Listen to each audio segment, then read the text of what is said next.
Apakah untuk memahami apakah seseorang pada saat melakukan tindakan tersebut, dia dalam keadaan kejiwaan yang tenang, apakah perlu juga mengetahui latar belakang atau motif mengapa seseorang melakukan tindakan tersebut? Dan apakah kemudian motif tersebut menjadi bagian penting yang harus dibuktikan untuk mengukur tadi keadaan tenang dalam konteks kejiwaan si pelaku dalam kaitannya dengan elemen berencana di dalam ketentuan 340. Silakan.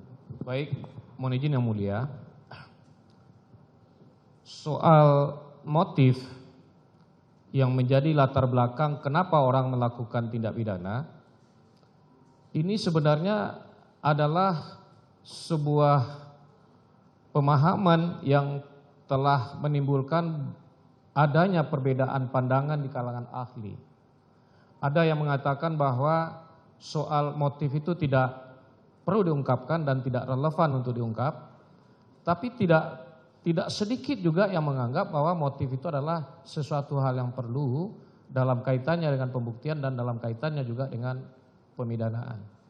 Nah, terkait dengan adanya perbedaan pemahaman yang demikian itu, karena ditanyakan kepada ahli, maka menurut pendapat saya motif itu adalah sesuatu hal yang perlu untuk diungkap karena motif itu akan melahirkan kehendak. Untuk kemudian kehendak itu justru kemudian akan melahirkan kesengajaan. Kenapa saya katakan demikian? Karena memang motif itu bukanlah merupakan bagian inti atau bestandel van delik, ya. Yang bestandel van deliknya adalah unsur dengan sengaja, unsur kesalahan. Akan tetapi kesengajaan itu bukanlah sesuatu hal yang ada begitu saja. Kesengajaan itu bukanlah sesuatu yang turun dari langit dalam tanda petik. Akan tetapi ada peristiwa, ada yang melatar belakangi kenapa orang melakukan suatu perbuatan dengan sengaja. Jadi oleh karena itu, karena pentingnya untuk mengungkapkan itu, maka saya kira dalam konteks pembuktian terhadap unsur kesengajaan, motif itu menjadi penting dan relevan dia. Mungkin saya bisa memberikan sebuah ilustrasi, mohon izin yang mulia, karena demikian pentingnya motif itu untuk diungkap, tidak saja dalam kaitannya dengan pembuktian, akan tetapi juga kaitannya dengan menentukan berat ringannya pidana yang akan dijatuhkan kepada seorang pelaku. Saya pernah membaca buku yang ditulis oleh Profesor Ahmad Ali, guru besar hukum pidana Universitas Hasanuddin. Pada ketika dia menjelaskan sesuatu, dia mulai dari sebuah contoh kasus. Contoh kasusnya begini.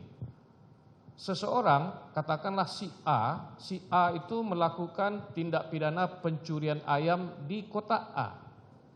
Si B mencuri ayam di kota B. Si C kemudian juga mencuri ayam di kota C. Nah, si A yang mencuri ayam di kota A itu dijatuhi hukuman selama 3 bulan. Si B yang di kota B dijatuhkan hukuman selama 6 bulan.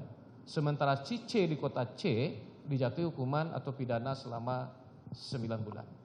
Nah, pertanyaannya, kenapa sebuah perilaku yang sama ya kok bisa dijatuhi pidana yang berbeda?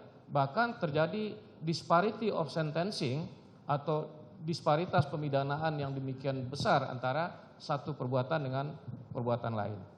Nah, dikatakan oleh Profesor Ahmad Ali yang membedakan adalah motifnya. Si A dijatuhi hukuman selama 3 bulan karena motifnya mencuri ayam itu adalah untuk membeli resep obat anaknya yang sedang sakit.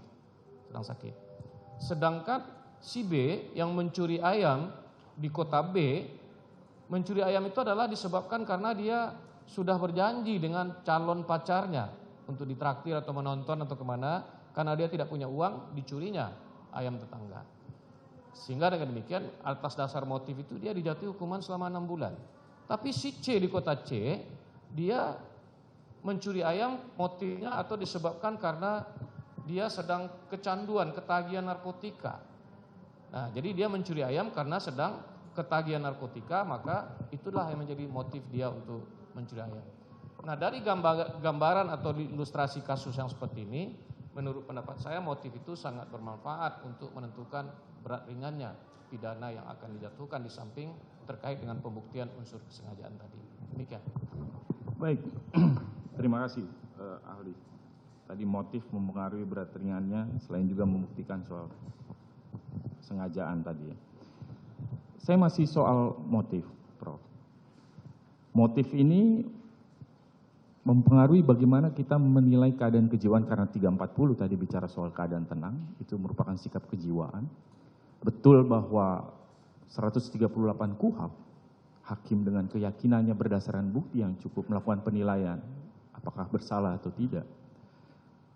Tetapi dalam mendukung keyakinan tersebut, apakah mungkin dibantu dengan pengetahuan psikologis, karena ini berkaitan dengan sikap batin, berkaitan dengan perilaku emosional. Apakah mungkin kemudian hakim dibantu lewat bukti psikologi untuk melakukan penilaian soal keadaan kejiwaan si pelaku yang kemudian didakwakan dalam satu perkara 340? Saya kira iya. Kenapa saya katakan demikian? Karena soal ketenangan jiwa atau ketenangan suasana tenang itu adalah kan soal kejiwaan. Soal kejiwaan. Mohon didekatkan, karena direkam semuanya. Oleh karena itu, untuk memberikan pemaknaan terhadap atau untuk memberikan penilaian terhadap seseorang apakah dia berada dalam suasana kejiwaan yang tenang atau tidak, tentu yang bisa menjelaskan adalah ahli psikologi, termasuk psikologi forensik di situ. Nah, kemudian terkait dengan apa yang tadi saudara penasihat hukum kemukakan mengenai masalah aspek psikologi itu, sebenarnya hakim itu sendiri adalah juga, mohon izin yang mulia, adalah orang yang juga sebenarnya bisa memahami aspek psikologi itu. Bahkan di negara-negara yang sistem peradilan pidananya sudah demikian maju, seperti di Amerika, ya, itu hakimnya belajar psikologi. Dia tahu sebenarnya apakah orang ini berbohong atau tidak. Artinya untuk membantu, untuk mengkonfirmasi dengan alat canggih yang ada hari ini, lie detector itu.